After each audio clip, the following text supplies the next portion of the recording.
Really works or not. So I'm going to talk for a few minutes first, and then I'm going to Okay. bring you in. Okay. Um, okay, great. Stream health is good.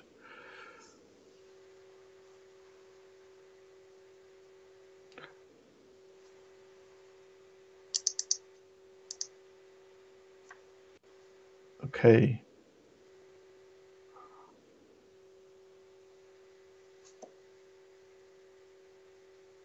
so this is showing as live, which is good. Um, That was our radiator.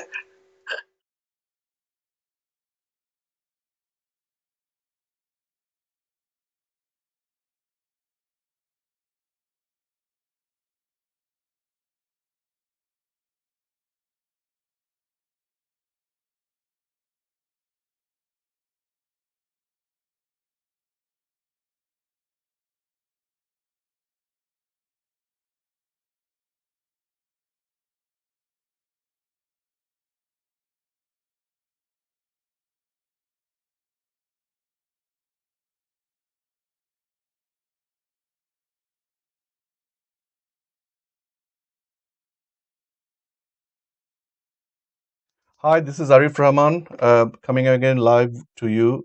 This time, this is via Facebook, and we're gonna have a quick, short discussion with one of our guests about a topic that a lot of us actually are very much interested in, and quite happily. This is a very good ending of 2017, although this year we have seen a lot of problems happening everywhere. But this particular news happening in Iran and is making us a lot happier. So, without further ado, we're gonna go to the guest. You all know her, Maryam Namazie, has spared some time to appear on the show. We are very grateful to her, and we're gonna ask Maryam Namazie about the what's actually going on in Iran and what might come in the next few years. So, hi, Maryam. We are live now with you. How are you? Hi, Arif. Thank you for having me on the program. Brilliant. So I noticed, like, since yesterday, around 24 hours before, I think this has been going on for a few days, but it only came to my notice a few days ago. And I'm quite excited to see that women are taking off hijab, and a lot of protests are taking place against the Islamist regime, and the regime has responded back. Can you give us a bit of an overview of what's actually going on there? Yeah, certainly. I mean, the protest started a few days ago. They were anti-poverty protests against rising prices, unemployment, and of course repression and corruption of the regime. I mean, these are all very intrinsically linked because of the widespread corruption and mismanagement, and the fact that the Islamic regime of Iran has absolutely no concern for people's welfare, and you can see it across the board over the past for 40 years that it's been ruling. What's especially interesting about this protest more than ones previously, because there's been ongoing protests in Iran over the past 40 years, but what's been most interesting is the fact that people uh, aren't backing down. There's some really iconic, wonderful images of women in particular. It's a very female rebellion, really. It's a very female uprising. You see, for example, there's an iconic picture of a woman holding her hijab on a stick and waving it like a flag. And Yeah, you've I got did see another that. woman. Did you see that? Oh, it's Yeah. beautiful. It was beautiful. So what's the story? As in, obviously, hijab in Iran is a strictly Islamic dress code that you are supposed to you're mandated to wear, and if you don't wear, then you will be penalized by the police. You could get arrested. Despite those fear, this woman took her hijab off. How come? I mean, what made her so powerful? Well, I mean, there's actually a huge unveiling movement in Iran challenging the compulsory laws, and in fact, just recently, a few days before the this recent uprising, the government had said that they're no longer going to arrest or fine women who are improperly veiled, bad hijabi they're called, but they're going to send them for moral guidance classes. And again, that shows that the regime has had to take a step back because there's so many women unveiling that it has become impossible to arrest them all. And so you can see the effects of that unveiling movement, the women's liberation movement, in the recent protests as well. And what's most interesting about these protests, compared to, let's say, the ones in 2009, is that it is opposed to all of the Islamic regime of Iran. There's no illusions towards the so-called reformist faction. It's very clear against both the reformists, so-called reformists, and the conservatives. And it's also very much against clerical rule, against theocracy. I mean, some of the slogans are amazing. They're saying, mullahs need to let go of the country. Islam's been used as a stepping stone and people are fed up with it. They want an end to an Islamic regime, along with many other slogans such as freedom for political prisoners, labor activists. And I mean, some of the slogans are absolutely amazing. And a lot of them are focused on clerical rule and opposing the mullahs.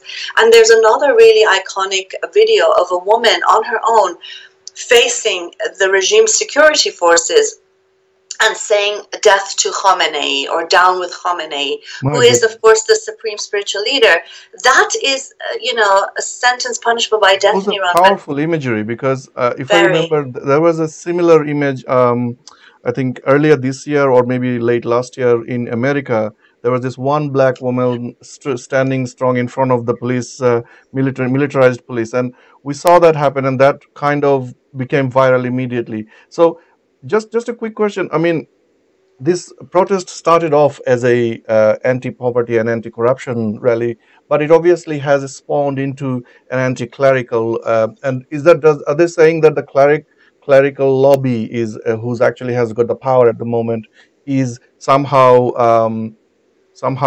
has responsible for the corruption and all the poverty and the problems in the country? How is this related?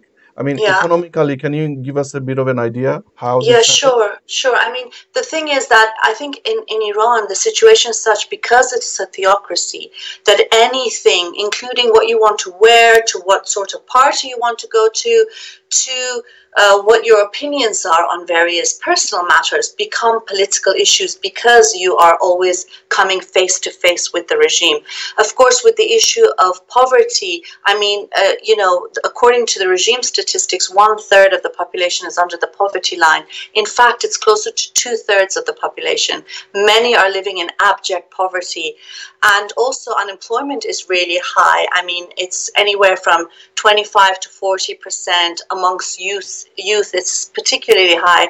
And given the fact that 70% of the population in Iran is young, it has an adverse effect, particularly on youth. So but if you look at also the slogans, they talk about the fact that there's so much mismanagement, there's so much corruption, and there are all these slogans about how the regime allows theft and corruption. It's part of that system as well, whereas people are hungry and poor. And of course, there are lots of slogans against the Iranian regime's interventions in other countries like Syria, like supporting the Hezbollah in Lebanon, like in Iraq, all that money being spent on making messes of other countries, whereas and having very little regard for people's welfare. So people do see a link between all of these issues. And again, with the veil too, all of these issues come head to head with the Islamic regime. I mean, one of the things that's a reality for many workers in Iran is, unpaid wages. Many people are not paid for 8-9 months. Imagine if you aren't paid your salary even for a month, you could hardly afford to pay your I don't rent know or do anything how else. to explain. I mean, people can't survive without getting paid for those many months. How do they live? I Exactly, mean, exactly. And this is the thing. So when you do go on strike, the regime says that it's haram to strike. When you do go on strike, labor leaders like Reza Shahabi, they're imprisoned, given long-term prison sentences, tortured, even they're killed using in prison. religion. Actually, they're using religion to suppress any mundane and earthly requirements. That is I don't know how to explain this, but in the whole Middle East, this is a common problem, isn't it? Using religion to actually destroy the lives of the people. And Iran is obviously having have got really bad enemies like, I mean, United States, Saudi Arabia, and recently we know, Israel is also very much against Iran, and Iran was involved in a proxy war between I think the West and itself. So this has obviously got a huge toll on in Iran. And from my limited understanding in Middle East, culturally, I think among all the other countries, Iran has a very rich Persian heritage. And I'm a Bangladeshi, although like few thousand miles apart, we still have a huge cultural ingest from Iran, because the Farsi language used to be, like 200 years ago, Farsi language used to be the main language that we used to speak, and we also have music and all the other very rich cultural inputs from Persia. When but when we see this country turn into an Islamist country, and we see gays are being hung from cranes, that makes us really sad indeed. I mean, we can understand Saudi Arabia. I mean, 40, 50, 100 years ago, Saudi Arabia used to be just a big piece of sand, and until oil was discovered. But Iran always had a huge cultural heritage, and that's why I think in Iran, the people, although they have been forced a religion, but a religion was never actually their core culture, was it? Yeah, I mean, I think you're right in the sense that religion is playing a really negative role, not just in Iran, but in the region. And not just in the region, we're seeing other religious right wing groups on the rise, whether it's in the US with regards to Christian right, in India, for example, with the Hindu right, and of course the Buddhist right in Sri Lanka and Myanmar, and so on and so forth. And of course, Islamists have made life a living hell for many people across the world. But again, I think even in other countries, Islam is not necessarily people's culture in the way that the Islamists like to portray, or the religious right like to portray. And there's different opinions and cultures in any society. It's not a monolith, and there's always this sort of back and forth and this challenge taking place. And I think in Iran, because of the revolution in 1979, which was a left-leaning revolution, but also because religion didn't still had a role during the Shah's dictatorship, but less of a role, because of the sort of also of a very modern, a very well-educated society, you do find that people are very critical of religion, have historically always been quite critical of religion. And now, after 40 years of an Islamic regime, you do see an anti-Islamic backlash in Iran. And I think you're seeing that in the slogans. A mullah passed by one of the protests, and, they were saying, shame on you, mullahs, take your grips off our country. Really very, very strong slogans against the clerics, against theocracy. And of course, Iran is, one of the players in this political game in the Middle East with Saudi Arabia and of course US and other foreign powers. The fact of the matter is that, even if you look at US intervention in the region, it's been very negative, very, bloody. Historically, with Iran as well, we've seen that. And so I think one of the things we want is not any sort of foreign intervention. I think people in Iran are capable of dealing with this regime if it's not supported by Western powers, which often it is, and if also there's no That sort was of going to be military actually my intervention. question. That was because, like typical response, the Iranian authorities are saying the protesters are actually Western agents. I mean, they always come up with a story every time there is a uprising. They cannot understand that young people, they don't have prospects, they don't have jobs, they don't have earnings. They would revolt at some point. That happened, I think, in Egypt at some point as well, but that it got hijacked. So in Iran, do you think that there is any input from the, for example, the Israelis or the Americans have got anything to do with this particular protest, or this is actually a really a local people's own revolution? I mean, it's interesting because first of all, there are so many anti-poverty protests, anti-unemployment, and these are things people are struggling against in the United States and Israel as well. Do you know what I mean? So it's not calling for a coup d'état or calling for an Islamic Change State. of power. Exactly. So that's one aspect of it. But the other too is that, look, the regime will always say that any protest is foreign because they want to insist that Iranian culture is one and the same with the Islamic regime of Iran, that the Yes. Iranian people want a theocracy. But what's very clearly shown in the protest, the modernity of the protest, the secular nature of these protests, the fact that women who are meant to be in the house according to the Islamic regime of Iran's rules, silent, not heard, not seen, are at the forefront of this battle. It just shows how contradictory that is, and the fact that, and also there have been protests in over 63 cities in Iran, including some of those cities which are considered the centers of the Islamic regime, like Qom, which is the holy city of Qom. There have been protests against a theocracy in that city. So again, what's very clear is that if we live in the 21st century, I think it would be common sense, if anyone thought about it, that a theocratic rule is antithetical to 21st century life.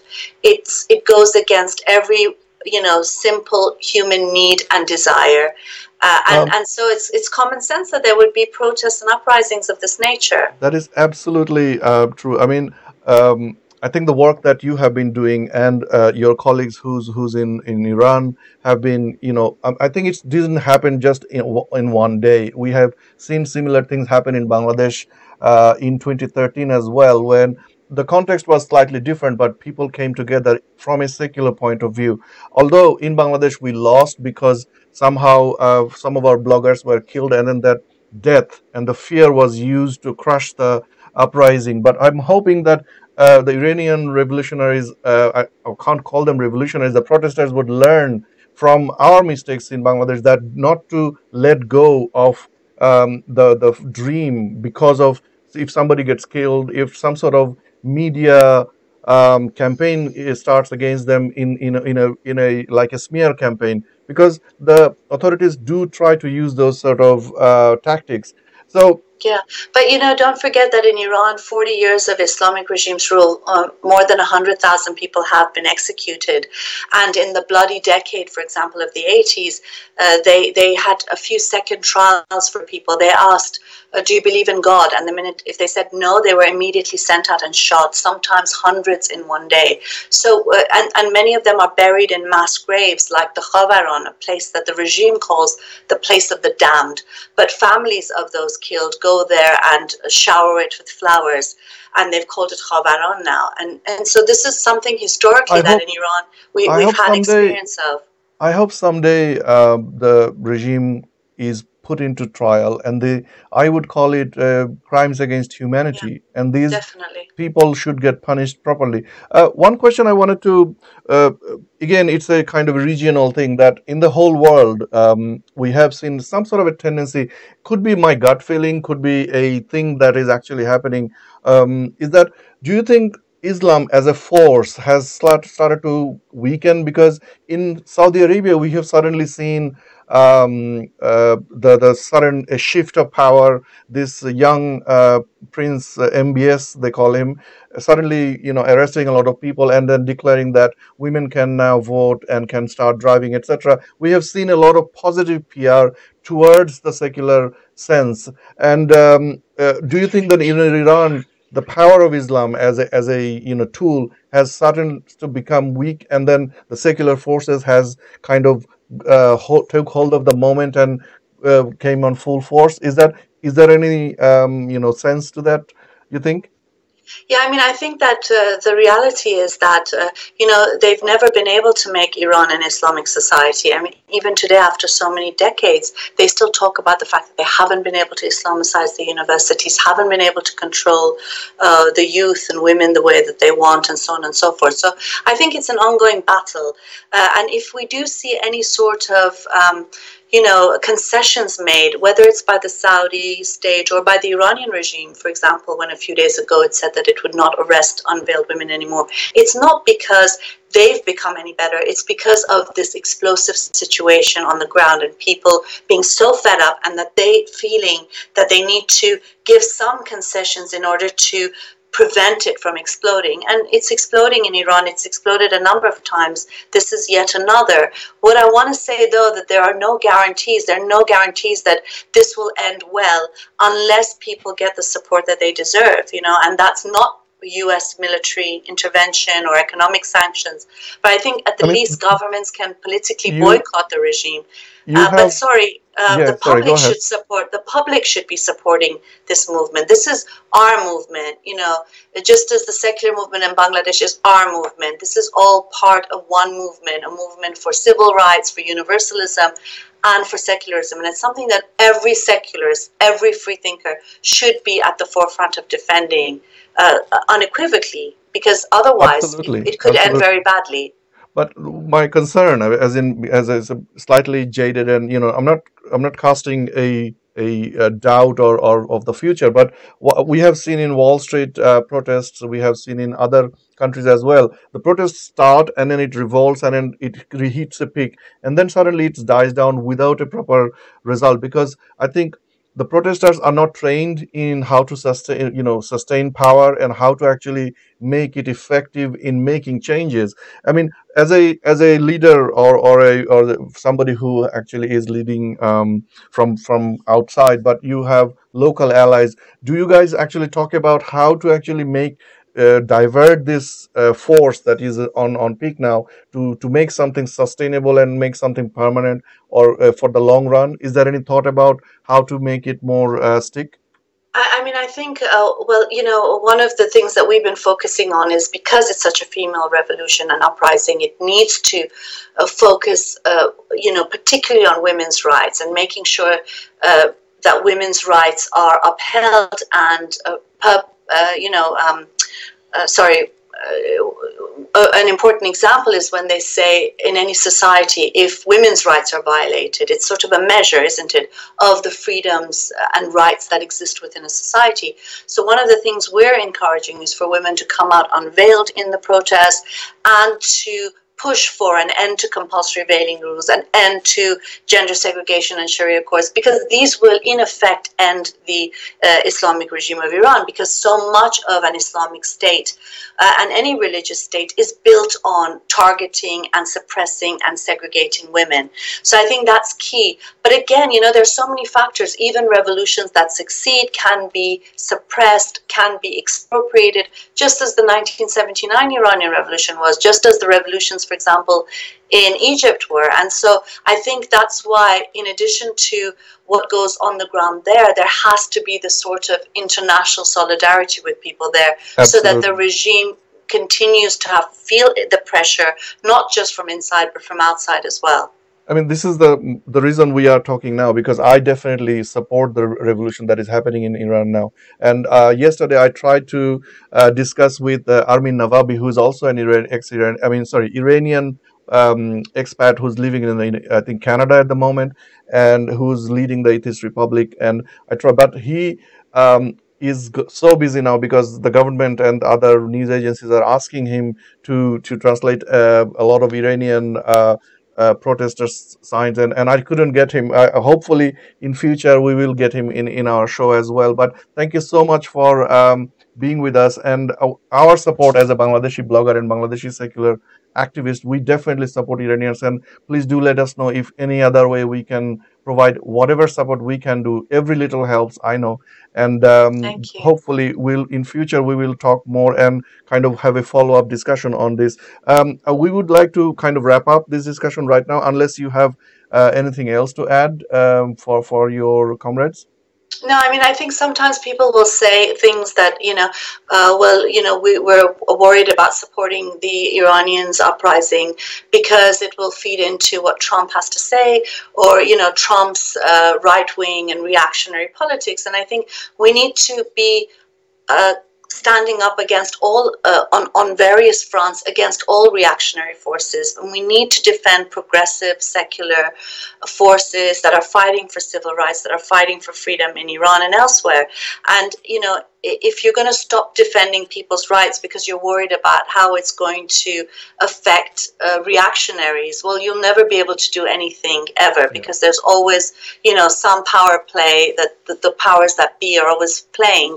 But we need to look at it as just people to people solidarity, the right to have universal rights, the right to be free, the right not to be living in under rules which say that a woman's testimony is worth half of a man's, and that she has to be veiled in order to even come out onto the street. Yeah.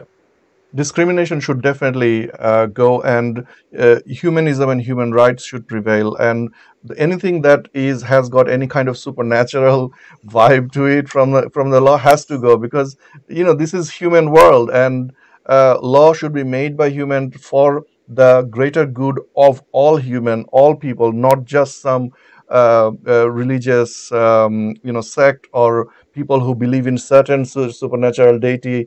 That is discriminatory. So, thank you so much, Mariam. Thank you. You are also uh, uh, related with Council of Ex-Muslim in Britain, and you have got your own show. I think it's called um, Bread Bread and and Roses. roses. Yeah. Yes, and keep up. We definitely look up to you, and we'll definitely have another discussion with you in future. And thank you so much Thank for you being with so us. much. Thank you for having me. Bye, Mariam. Bye. Bye. So that was Maryam Namazie discussing about the Iran protest that was happening in Iran right now. This is 31st of December 2017, and the year is ending with a huge bang in Iran, and we hope it stays. And we would like to see the Iran that we have seen in the 70s, when education and universities and music and films were coming out of Iran, which was very good quality, almost as good as Hollywood quality. And I think United States did not like a Middle Eastern culture having a head-to-head competitions, and I think that's one of the reasons they kind of shoved Islam towards Iran and Middle East and towards the rest of the world. Those are conspiracy theories, but food for thought. Thank you so much. If you've seen this video anywhere, please do share it, and so that people are aware of it, and also do support the Iranian protesters, because they are standing up for the right reasons. And anywhere in the world, if you are a secularist, if you are for human rights and humanism, please do share this. I'm Arifur Rahman. I'm calling from London. I'm a Bangladeshi blogger, and we had Maryam Namazie, who's also a secularist in London right now. Heads the Council of Ex-Muslim in Britain, and she's also related to One Law for All and few other women's rights forums. And thank you so much. Take care, and have a really good, happy New Year to all of you. Thank you. Bye.